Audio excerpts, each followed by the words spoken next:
Bishop Knowles, tell us about your childhood, where you were born and grew up in the Bahamas. Also, most of the Bahamas knew you as a popular entertainer and voice behind the song entitled Theresa, They Coming by Boat, They Coming by Plane. What led to the sudden change at the height or peak of your entertainment career to being involved in the church? Wow, that is a long question. First question, my childhood. Well, I was born in New Providence to a single mother and a single father. But my roots consist of, on my mother's side, the island of Exuma, in a little settlement they call Stewart Manor. And my father, on my father's side, he's from the island of Andros, Bahamas. That's South Andros, or what we call Congo Town, in a settlement called High Rock.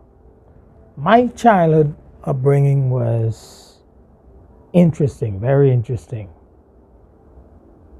At 6 weeks old, my grandmother was a missionary and a pastor, Pastor Emeritus Glendina Knowles. Took me from High Rocks, from my mother, from the tender age of 6 weeks to 6 years. She took me on a boat to the island of Andros, Bahamas, High Rock, Andros. And I spent most of my childhood, my younger days, there in the island of Andros, High Rock, South Andros.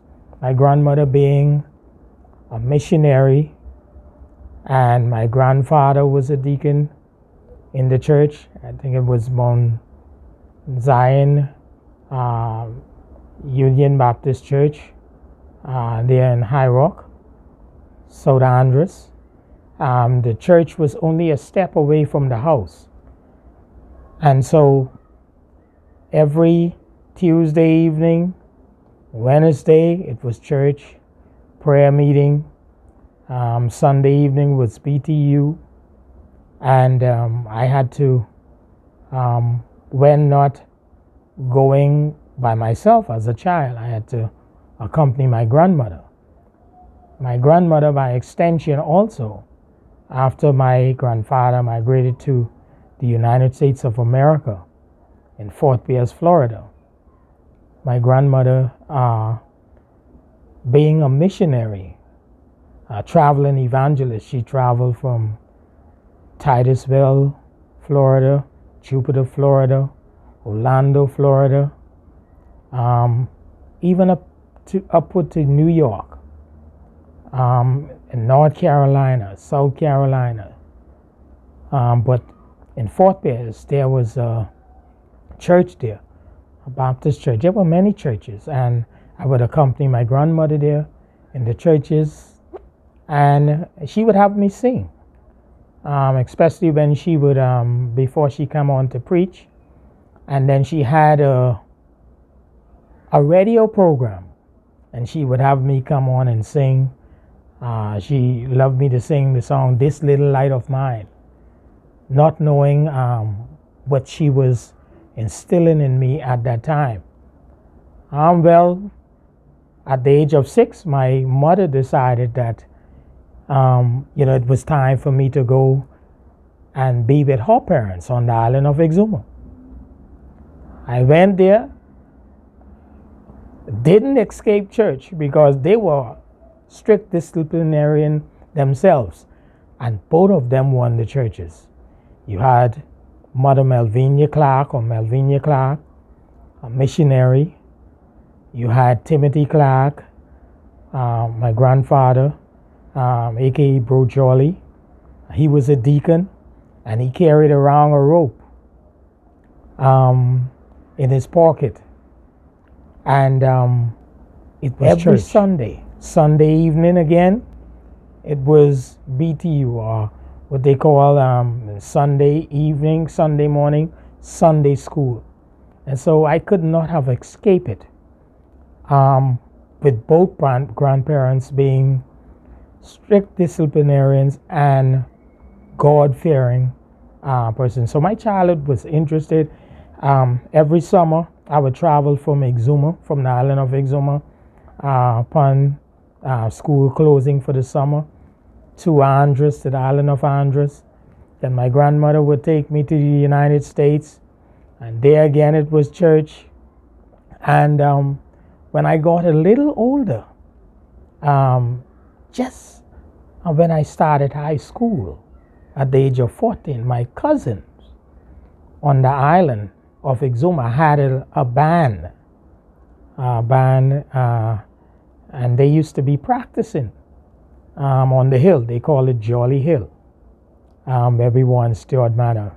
And I just used to be listening to them and singing outside. And my aunt, their mother at the time, Mariana Clark, formerly Mariana Gator, God rest her soul, she discovered that, I could have sing. And so she asked me to sing with the group. But before that, they had my sister and those had a gospel group called the Clark Scrap Gang. And every Christmas programs they would have, I would sing along with my sister. I was always the shy one, and my cousins. And we would sing. And who was the principal at that time? He's now a bishop in the Church of God, Bishop Franklin Ferguson. He would always have us get up and sing for the Christmas program. But my cousin, those had a band, and I saw it as an opportunity there. My aunt asked my grandfather, if he would allow me to sing in the band. And my grandfather, my uncle, Reverend Irvin Clark, who's now deceased, he was a pastor. He didn't really, agree to it. He said, mother dead for true. That is Mother Melvinia. But my grandfather, him being a wise man as he was, he said to me, well, if you stay away from those negative influences from alcohol and drugs, then you could sing in the band. And he allowed me to sing, and I started singing. And I'll tell you an interesting story. We had a keyboard player at that time, and we had a job to perform in 3 weeks, and I learned to play the guitar in 3 weeks. I learned 3 chords. My cousin Dwayne, who's now deceased, taught me 3 chords to be able to secure that job. And that journey lasted for 29 years. Yes, we had many recordings. We played all over the Bahama Islands, and one of the most popular songs was They Come in My Boat, They Come in My Plane. And I remember in my latter years in my music career, we were at a restaurant downtown performing where many tourists would frequent. And sometimes the tourists would come off the cruise ship, and some of them said to me, what are you doing here, preacher man? And I said, no, I'm the entertainer. And they said, no, get out of here. You're a pastor. What are you doing here? And I remember, I went to, because we used to perform during the daytime too. And this day I went down to the restaurant and performing on stage, kicking up a frenzy. And this couple was, when we came off stage, they asked me if they could have say a word to me. And the lady she said, are you a man of faith?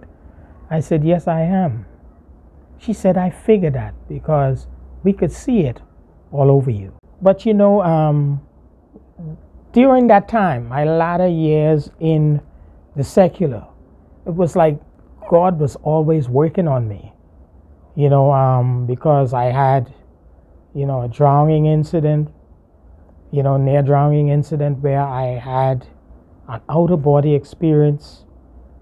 God, I saw a bright light and my spirit traveled out of my body. I saw all my childhood.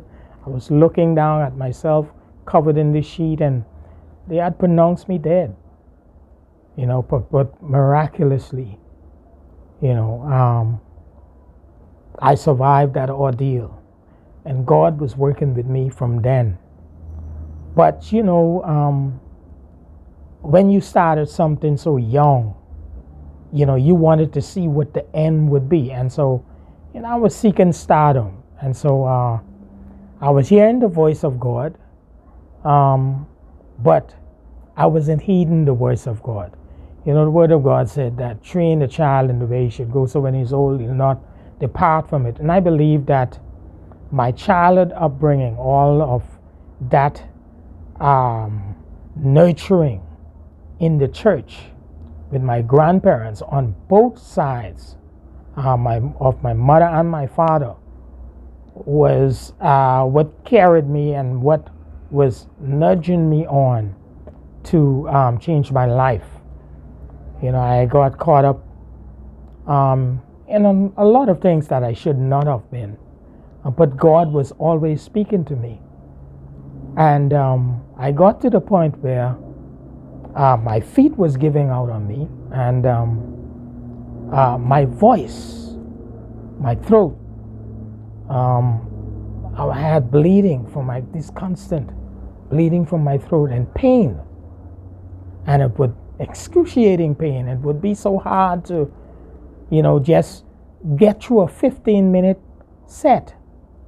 And I said, God, I remember in my office, I said, God, what is it that you want me to do? And almost like I had this encounter, like this vision. And the Lord said to me, I have chosen you to take pastors in revival through this nation and the nations. Follow me. And I said, Lord, whatever you want me to do, I will do. And it just started from there. I didn't walk out right away because I wanted to make sure that what I was hearing, what I was saying was really God. First of all, when I went there, when we went to that job, it had to have been God, because I told the Lord, I said, God, I said, if we get this job, my guitar, I will never play a guitar in the club again. And so I donated my guitar to the church. I never took it back in the club from then. And I went 7 years without popping a string. And so even though I was in the club performing, every Sunday I would find myself in the local church playing the music. Of course, I would go there sometimes, with a hangover, intoxicated, but, who he foreknew, them he called. As he told Jeremiah, he said, for I knew the plans that I have towards you, thoughts of good and not of evil, of hope, and to give you an expected end. And so in the midst of it, there are your pitfalls and there are your mountains. But God, who has predestined, who knows the plans and what the end would be, he knows what to work out in the middle to get you to where he wants you to be. And so it was just leading to the church. I was offered at that time to be entertainment director, making lots of money. But the Lord said, no, I've called you. I've set you apart. And I didn't know what to do. And so on the 31st of December 2011, I told my mother, I said, I'm not going back in the nightclub. She said, what are you saying? I said, I quit. I'm going to church. She said, how are you going to make it? I said, well, God knows. I said, if it is God, that has called me, then he will make a way for me. And so I went to my local church on that was Tonic Williams Darling Highway, Pastor Denzel Clark.